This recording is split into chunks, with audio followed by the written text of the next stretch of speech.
esteemed audience, you will easily understand if I begin my short address to you in my very imperfect English by addressing my warm thanks to the Mexican people and to the man who leads them with such merit and courage, President Cardenas. When monstrous and absurd accusations were hurled at me and my family, when my wife and myself were under the lock and key of the Norwegian government, without being able to defend ourselves, the Mexican government opened the doors of his magnificent country and say to us, here you can freely defend your rights and your honor. Naturally, it is not a sympathy for myself, my ideas, which has motivated President Cardenas, but a fidelity to his own ideas, all the more meritorious then is his act of democratic hospitality, so rare these days. Stalin's trial against me is built upon false confessions, extorted by modern inquisitorial methods in the interest of the ruling elite. There are no crime in history more terrible in intentional execution than the Moscow trials of Zinoviev Kamenev and of Petakov Radek. These trials developed not from communism, not from socialism, but from Stalinism, that is, from the irresponsible despotism of the bureaucracy over the people. He was a little man, about 5'5", in his 60s, rather tubby, enjoyed his drinks and his smokes. An unlikely hero perhaps, but in the dark days of the 20th century he helped lead the Russian people through a battle for their own survival, and he was one of the biggest mass murderers in history. In the period from 1936 to 1938 occurred one of the greatest political purges in Russian history, known as the Moscow Trials. In his video address in 1936, just 4 years before his own death, Trotsky had pointed the finger at Stalin as the sole organizer of a mass conspiracy to murder and destroy all of those who had opposed him. For decades since, most historians too have condemned Stalin as having manufactured the murder of his closest political rivals in order to extend his own power and secure his authority as the supreme leader of the Soviet people.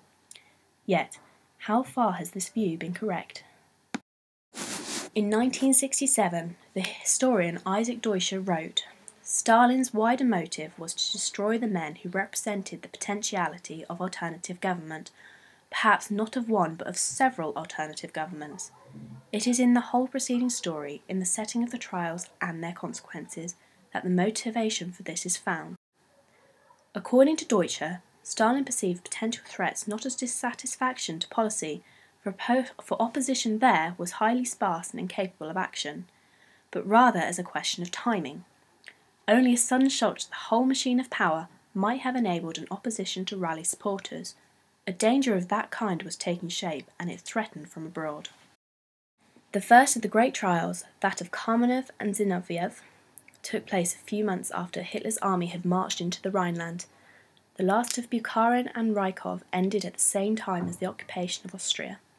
Deutscher thus inferred that, although Stalin took every precaution to avoid war with Hitler, he feared the expanding German imperialism.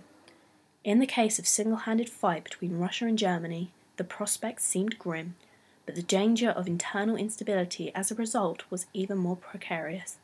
Deutscher added, the ghost of the last Tsar must have more than once appeared before Stalin as he viewed Hitler's preliminaries to war.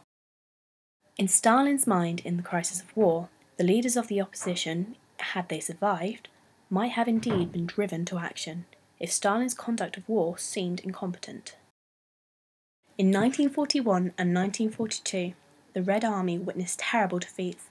Hitler was at the gates of Moscow, millions of Russian soldiers were in German captivity, a dangerous crisis in the morale of people had developed. Was this truly a possible foreign policy scenario Stalin feared?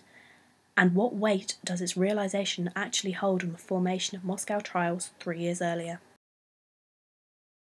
In truth, Deutscher was writing in a time period immediately after the Second World War, and, like most historians at the time, assumed the inevitability of historical progression. However, in 1936, neither Stalin nor anyone else could have predicted the start of another world war or how it could develop.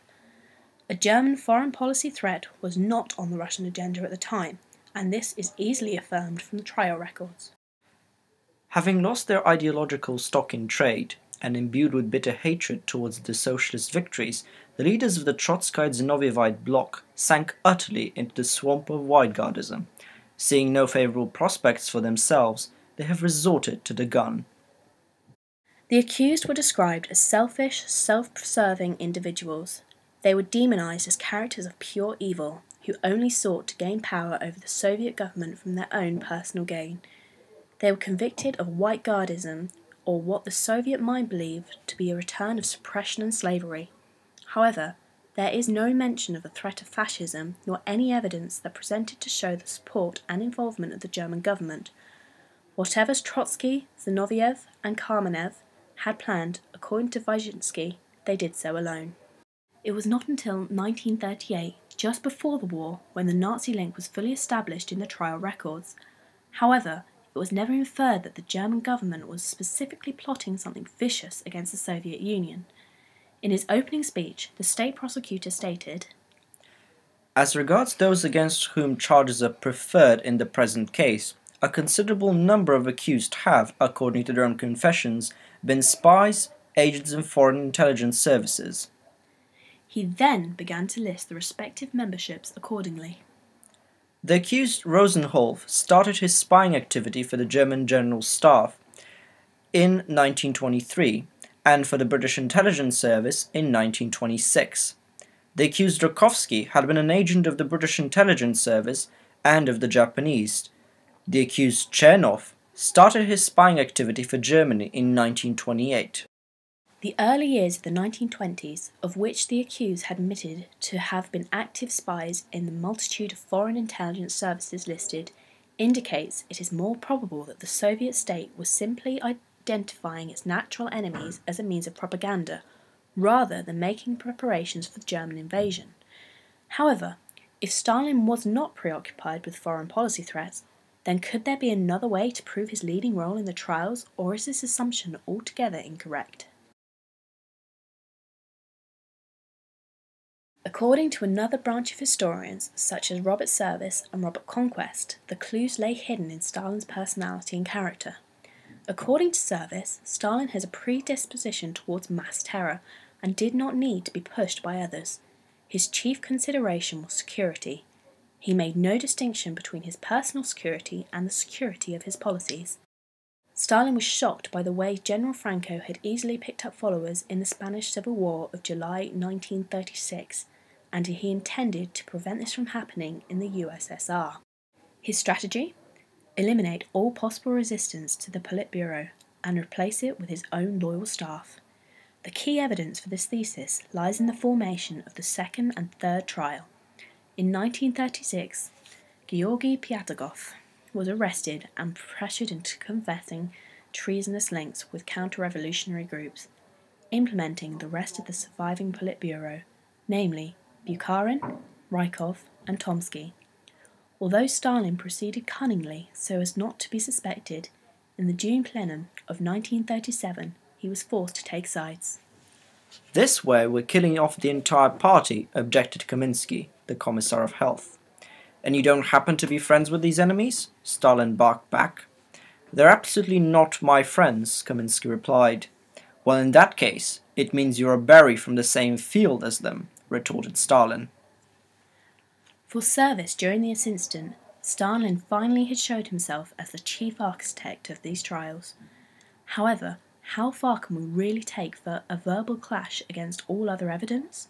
The trial records certainly do not seem to support this theory.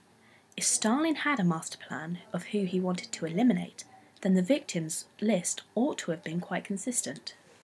Yet, the first time Bukharin, Rykov, and Tomsky were implemented in terrorist activity in the trial of 1936 and the state prosecutor announced investigations, the matter was then dropped. It would take another 2 years and another trial before Stalin had the confidence to try again. Yet there was no political reason in 1936 or 1937 as to why the final trial had to be delayed. Furthermore, the implication of Yagoda, charged in 1938 with ordering medical assassinations and planning industrial sabotage, does not correlate with the pattern described by Service and Conquest. Jagoda had previously been one of Stalin's most trusted and lethal officers. His downfall was sudden and did not precipitate an act of disloyalty. Did Stalin improvise in the grand schemes, or was there something else hiding in the dark?